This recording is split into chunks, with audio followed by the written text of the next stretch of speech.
Yamde sappo e nayi woni to Lagos leydi Nigeria, on wakkati woni to Paris, yamde sappo e tati do RFI fulfulde.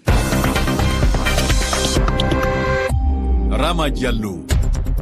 E humpitade kibaruji nyaloma ɗiɗo RFI fulfulde ley toɓɓe mawɗe to leydi Nigeria yimɓe nyakata jeddo wasuɓe yonkiji muɓɓen e samude suudu dow suudu ko waɗi étasiji nogay e go fa joni wonɓe e ɗo no filade ɓe yimɓe na keddi e golle yoga yitama woɓɓe na keddi e ɗon fa hande ndu e ley handen e nyaloma o timmata duuɓi jeetati ko Gislen Dupont e Claude Verlan ɗum wonno waraɓe to kidal janiyankoɓe RFI tawanoɓe golle leyɗe no yetto soɓɓire leydi Mali fa fina handen sariyana jokki peɗe yoga na tinnoro kamɓe ndu no waɗade gonga yiite majjum RFI na won e teddinde ɓe yimɓe hitande fuu e hokkude mbarjugu janiyankoɓe Afrique daraniɓe hono ɗe golle to leydi e ɗo no leyɗe Europe ton duniya ko wiide watti e sembe leyɗe yoga hono to Russie e to Allemagne kulol na won dabareji kewɗi koye nama toon.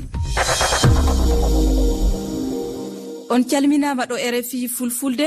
e kibaruji hande nyaloma ko puɗɗirte ni to leydi Mali hollitinde toon en Gislen Dupont kamɓe Claude Verlan ɓe yimɓe jahniyankoɓe RFI wonnoɓe golleji leyɗe nokkuje kamɓe ɓen ni woni duuɓi jeetati hikka koɓe mbara to soɓɓire leydi Mali ɗon to keedol Kidal hollude ni ɓe yimɓe ɓe tawanoma e golleji jantade e leyɗe nokkuje ko wardi e warede maɓɓe ni fa joni sariyan heddi jokku waɗade ko laaɓi yiite joni ndu peɗe yimɓe forba kamɓe ndu e gollidiɓe maɓɓe yiɗuɓe ɓe nagon e ɗoytirde hono ɗe golle Daniel Gono hoorejo fedde wotere e daraniɓe ɗi golleji en jan heɗade ko warti e majjum caggal duuɓi jeetati warede ɓe yimɓe Fatoumata Sisa Wane fiti konguli ɗi. Nous avons à travers cette association plusieurs meɗen jogi e nder ndemojoɓere amen faandale heewuɗe faandare aranere nden ko jokkugol ha humpito ko laaɓi e mayde maɓɓe eno hakkeji maɓɓe kadi hettora meɗen jokki gollude kadi fiwota golle maɓɓe moƴƴeɗe ɓe waɗi fowmulu ngol weeɓutugol nate jaynirɗe heɓi duuɓi gila men miiji waɗude fewdoɓe maayi woɓɓe e moƴƴinoɓe nate walla pirinti waɗi hari e nder jayndeji e mijaaji nate e firo majje meɗen sikkitun hino haani kamen andintina e nder nate ɗen caɗele jaydeyankoɓɓe nate ɗen ko Gislen e Claude fewti inde maɓɓe no wowla e nder nate goɗɗe hiɗe yewti kadi fiidi mangu jaynirɗi e gundoji tefoɓe de façon plus générale. Woɗi yarude kibaruji ɗi yeeso fa jonin hollude ni illama wura ɓe yimɓe RFI na heddi e teddinde golle maɓɓe jo'inde hitande wande fuɗɗiɗi lewru ndu mbarjugu do hokkude ɗo no jayniyankoɓe ma fa handen technicien en ɗo no yimɓe halfinaɓe golleji masinaji bangan humpito kibaruji ɗo leyɗe Afrique hitande hikka nde hollude ɓi Centrafrique wiyeteɗo Rolf Steve Domia Le Buhula kamɓe Mahamat Hassan Sara neɗɗo Tchad kamɓe wonno ko keɓi wallitirede hono o mbarjugu heɓude ekintinede ɓeydanede ande kese e golleji muɓɓen to Paris e kibaruji ɗi to leydi Éthiopie paaɗen ton joni hollude hamde na heddi e jokkude hakkunde ɗo no konukoɓe leydi ndi e murtuɓe diwal Tigré ɗum yimɓe hewɓe e kolli joni kulon muɗum ɓoy e hono hamde nde wondi ngallure Kombolcha ɓe kumpitino alan ko ɓe ƴetti ɗum ɗo no haɓanoɓe Tigré joni hono ɗum wondi ton en keɗo Aissatou Ly. alet jaɓɓini ndi ha wetude altini hanki nde min nani pellanɗe kewɗe ko ɗum Mohamed goto tawaɓe e ngallure Kombolcha andini altini hanki nde e wi makko woodi du bombore faɗɗande e ngallure nde hedde pecce jamma seedeji goɗɗi keɓaɗe e nokku ngun gonɗini kan haala kono goto e jogiiɓe konngol gouvernement o kañum kam fenni ɗum e wi makko hay bombore wotere faɗɗaka e ngallure nde e alet jamma nde hono noon laamu ngu fenni murtuɓe wiɓe ɓamti ngalluje Kombolcha e Desi e windande Twitter nde ɓe mbaɗi altine hankide ɓe tuumi du moftuɓe tigreɓe labade warngu ko ɓuri temedere sukaɓe ɓiɓɓe Kombolcha e ko yowi ɗum ha hande nantinoɓe kabaruji ɗi kañumen kam keɓani humpitoji laaɓuɗi nde wonno jokkodiral ngal welani e banggue rewo Éthiopie leydi États-Unis hono noon darniɗo jokkodiral hakkunde leyɗe Europe e leyɗe goɗɗe kañumen kam noddi nde finnaji ɗi dartinte kaldal waɗi beele jaam arta. Abiy Ahmed jagorɗo mawɗo Éthiopie kañum ene heddi noddude ɓiɓɓe leydi ndi nde ɓamata kaɓorɗe kabde e murtuɓe ɓe. To leydi Nigeria ton yimɓe hewtuɓe jeɗɗo mulsi yonkiji muɓɓen ko rewi samude suudu dow suudu kenga altine ko foti étasiji nogay e go wonno ko caami ɗon wakkati ɓe gonno e ñiɓude ɗi to saare Lagos. Samude suudu ndu hollama ndelle saɗɗaji kewɗi wonno ko ɗum saabi ton woodi yimɓe jiitaɓe na won fa hande ndu heddiɓe e ley suudu ndu andaka salle ɓe mbuuri en jaa heɗade jantore yaw sifto gembo. golloɓe ñiɓalo ko ɓuri 50 sagake caggal yibbago saare soroji feere mawde nde ɗagge 21 ba jamdi 3 kikiɗe Kenya altine. saare nden ɗon ha fattude nanade nde ikoyi nder gallure Lagos. golloɓe ɗuɗɓe ɗon no golla nder maare wakkati nde yibbi gam ñiɓalo maare timminaka tawan. golloɓe mballa jawka ɗuɗɓe naftortoɓe e kare walla kulle gollirɗe mawɗe gi'ama ɗon kabda sagotugo yimɓe ɓe ñiɓalo ngon yibbi dow mum. jagorɗo fedde hakkilanore ñiɓalo ha diwan Lagos Bolahan Oki wi marɗo saare ñiɓetene nen nangama gam saare soroji nde ɗagge 15 o dungana o ñiɓa amma o ƴaɓɓiti o hewtinine 21 nden bo o wi o hutiniray e kare walla kulle boɗɗe cembiɗɗe ha ñiɓalo ngon. gallure Lagos ɗuuɗi yidugo e caɗele haala yibbago ñiɓalo. ba yimɓe ko ɓuri 100 ɓurna maɓɓe fuu ɓiɓɓe lesdi Afrika fombinari maynama wakkati saare hoɓɓe nde haykaleru feere yibbi nder gallure Lagos nder hitande 2014. yaa'u ciwtogembu jalingo RFI. A jarama to Centrafrique hollude on konunkoɓe fedde oni ɓe Égypte wonɓe ton kamɓe ɓen ɓe keɓi mahbude subaka o hollude ni en resɗo no renuɓe laamu leydi ndi wonno ko joofi jabe e maɓɓe fedde oni holli metu muɗum e majjum. yarude kibaruji ɗi yeso sakiraɓe jonin to leydi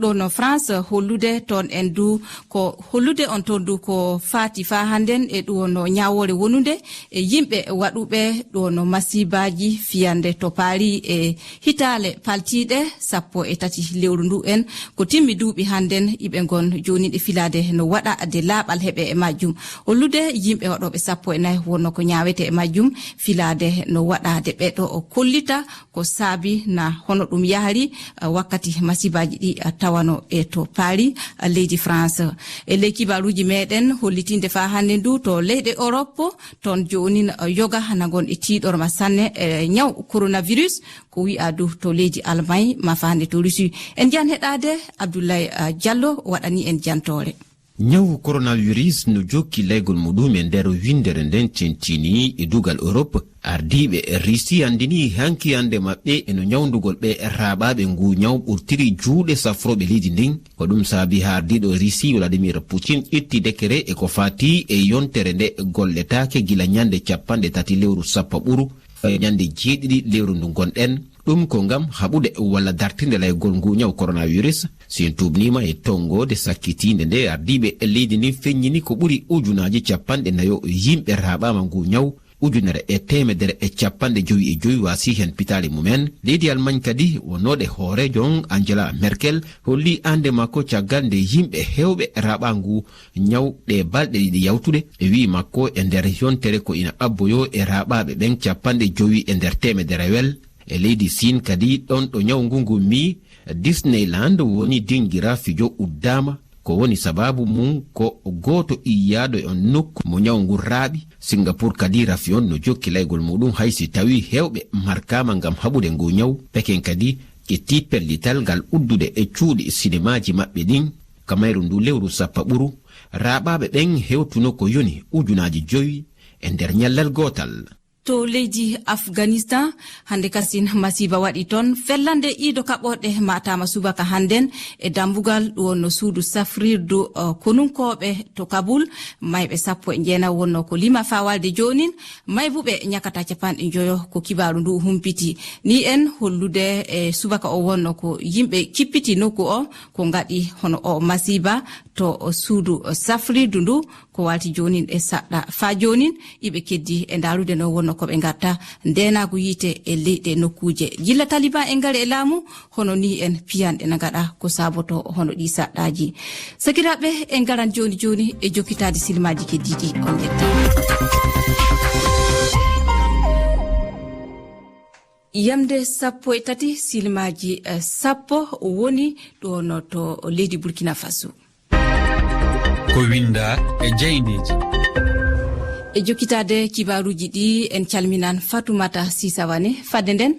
en ɗon dikko an wona ko hollata en ko winda e jeyneji hande a salminama a salminama Rama Diallo heeɗiɓe RFI fulfulde do calminama kala hen ɗo mbawi tawede e kibaruji jeyde fato paaɗen hannden Abdoulaye Dicko hannden yo ɗiɗi lewru 10 ɓordu nde yo ñalande hono hertanande haɓade torraji gatteɗe fewde e jeyndiyankoɓe hannden wonko jeyniji bindi e kabaru ñalande nde bisimilla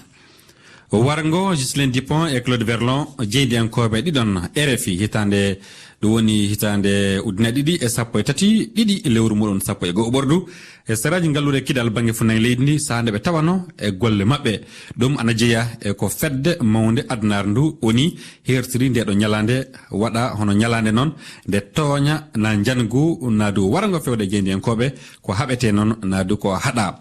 e kala hen ɗo ɓe tawa ɓe acce kamɓe jeyndiyankoɓe ɓe ndene ɓe balle no ɓe golliri golle mabɓe gilla hono ɓe mbara ɗum woni kanko Ghislaine Dupont e Claude Verlon gilla ɓe mbara duuɓi jetti e kiɓɓi hannden e fa hanna gollediɓe mabɓe koreji mabɓe fuu ana ndoomi saria waɗe yalla gonga wargo ngo ana ande saabiɓe ɗum ɓe du tawe ana darna yesso saria jukke ngo wargo fadde muɗum hono fadde muɗum warngoji kewɗi gaɗi e fewde e jeyndiyankoɓe hono noon caggal nde ñalande ɓe mbara e muɗum nde du hono jeyndiyankoɓe hewɓe du mbarama e jeyndiyankoɓe du hono mbarama e ɗin ɗon ɗum woni caggal ko ñalande herta ko nde wonno e wi wi hono RSF ɗum woni e fedde mawde draninde rende hakkeji jeyndiyankoɓe fuɗɗude hitande ujunere e temedde jeenayi e capanɗe jeenayi ɗiɗi warde hikka ana ɓuuri jeyndiyankoɓe ujunere e temedde nayyon waraɓe e ley adnar ndu ɗum ni e tawede hitande fof jeyndiyankoɓe adnar ndu ana meccintina hono hooreɓe leyɗe ɗe mballa sariyaji laaɓuɗi celluɗi ɓame yalla ɓe ndeno e golleji mabɓe woodi jeyde winde Abdoulaye ko ɗo no aadiji nakkoyne joni noon hebbintake non jaati tammo wakkati nawɗo warani jeyndiyankoɓe ngal lamdogal lamdi nde gollirde nde wona gollirde laamu to leydi Congo Kinshasa noddirtende jedda e wi nde gollirde jedda ana foti jeyndiyankoɓe 110 hemɓe tiiɗalla yettanaɓe torra e golle mum en e leydi Congo Kinshasa e nde hitan ujunaje ɗiɗi e nogay e go'o e duuɓi tati caggal ko kanko Félix Tshisekedi mo ɓami laamu mo heeɓi hoore wakko ndiɗo leydi e mo ɓami du hono caggal mo ɓami du aadi waɗande jeyndiyankoɓe e banggal sariyaji mum en fa han wallude laawol laaɓugol ngol mo holli e fa mo walladu jeyndiyankoɓe e wadde golle mum en tawi ana ndeni e banggal du sariya e ɗum saabi hono nden ɗo gollirde jedda holliti wiide ana darda fa han laamu Congo tinno meccito ndin ɗon aadi ndi ɓami ndi walla nantinoɓe kabaruji ɓe e nantigol kabaru yalla ana gaɗa ɗum e ndimaku mum en heddo gaɗa ɗum du e dow tedde ngal Abdoulaye fay so tawi sariya heɓaka fa joni naf sariya na heddi e jokkude e ɓe yimɓe ɗo no waraɓe ɓe naati e tarikiya e noon jaati hitande ujunaje ɗiɗi e jeegom fedde draninde rende hakke jeyndiyankoɓe RSF moƴƴini nokku baye e leydi France moƴƴinani nde ɗo nokkure e jeyndiyankoɓe nde nokkure kala jeyndiyanke nan mbiyana nantino kabaruji baraɗo e sande woni e golle muɗum inde muɗum windete ɗon e mare majjum yo wallude yalla eɓe keddo e miijede ɓe keddo e miijoji yimɓeɓe fa abada adnar ndu wasa hono yeggitinde ɓen ɗon jeyndiyankoɓe waraɓe sande gollano golleji mum en ko yurmini e hitande hikkande ko foti inɗe jeyndiyankoɓe 50 binda e nde nokkure ɓe fuu ɓe mbarama e wakkati nde ɓe tawa e golleji mabɓe e wi hoorejo RSF hitande hikkande wala fuu e duuɗe ɗe ɗo jeyndiyankoɓe keɓali torra an hanine ko leɗɗe daro mballa kaɗa ɗum ɗo kibaruji jeydeji ɗi kaaɗi hande sakiraɓe Abdoulaye Dicko a jarama sowana a yiɗo tottude heeɗiɓe konngol jafra e woɗi yarude kibaruji ɗi yeeso Fatou Sisawane mi salminima jam salminima Rama o woɗi ko haɓɓodi e toɓɓere moɗon hannden o hollitinde ko tottoton hiɗiɓe. Hande yewtere nden ko fii dowlugol sukaɓe rewɓe woɓɓe wiya ɗum jiwoy ɗum ko ɓeɓe helli faka taw heɓali hay duuɓi 17 ko fii ɗum wona e yewteɗe hara noon kadi dowluɗo on walla dowluɓe ɓen ko jeeyaɓe kaɓe nguure tigui ko hiɓɓiɓe on tigui. Sakiraɓe toɓɓere nde hu teddude keddoɗon e heɗade gatte baka mawɗon ndelle on tottama kongol joni Fatoumata Sisavane onon gondi.